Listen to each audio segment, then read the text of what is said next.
Hello guys, welcome to my YouTube channel. This is my first video on YouTube in which I'm going to share the basics of the programming language. Through this channel, I want to share C language concepts. I'm going to clearly explain all the concepts from basics. Please do subscribe. So many of us really want to learn programming, right?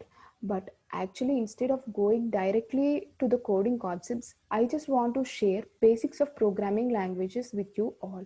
So in this video, we are going to discuss about what is a programming language, what are the types of programming languages we have, what is a translator, and what are the different types of translators, differences between compiler, interpreter, and what does actually a programming mean, and steps to create the program. So first of all, what is a programming language?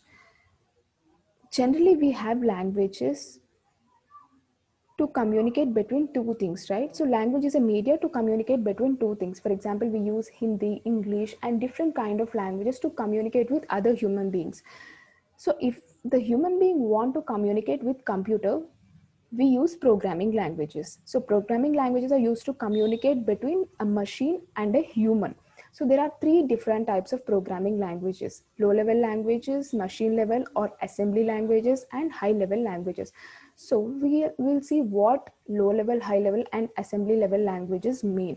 So low level languages are those in which instructions are written using zeros and ones. Zero means false and one means true. So basically these zeros and ones are called binary instructions, right? So machine level languages are also known as first generation languages or machine oriented languages.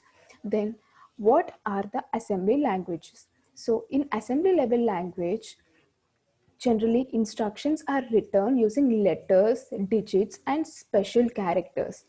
And coming to high level languages, these are used to give instructions to computers by humans. These are the languages that are easily understandable by human. For example, C, C++, and Python. So high level languages will be understood by humans and will give instructions to computers, and computers will understand the machine oriented languages. So we need something to convert these high level languages to low level languages, right? So there comes the use of translator. Translators are used to convert high level languages to low level languages. So before seeing different types of translators, we'll go through what are the high level languages we have. So there are three types of high level languages. Those are procedural, non-procedural, and program oriented. So procedural languages are type of computer programming language that specifies a series of well-structured steps and procedures with its programming context to compose a program. For example, here we will use functions, basics in like basic C functions. So for example, here C is a example of procedural language. In C, at least we'll use one function, right? That is main function. So in procedural languages, we use functions to execute uh, the program. Okay. So we have algorithm based and object oriented and scripting languages in procedural language. So in algorithm based, we have Algol, C, Basic, and Fortran. In object oriented languages, we generally use OOPS concepts, in which we have C++ and Java, and in scripting we have Visual Basics and JavaScript. Coming to non-procedural languages, here programs are executed either taking functions or grouping the logical statement. For example, here we may use functions, or we can use some set of logical statements to execute the program. For example, functional languages use the functions. For example, here we have Lisp and ML, whereas in logical we have Prolog, in which we use a set of statements to execute the program. In problem oriented languages, we use mathematical calculations or formulas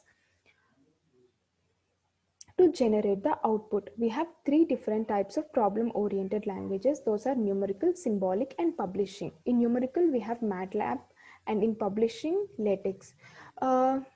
In comment section, I'll give what are the examples of symbolic language.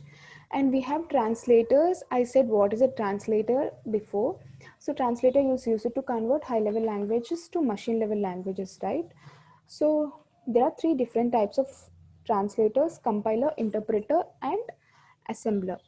So compiler is directly used to convert whole source code to machine code directly, whereas interpreter is used to convert the source code line by line into the machine level code. Whereas assembly instructions cannot be executed directly by machine because they are not in the binary code.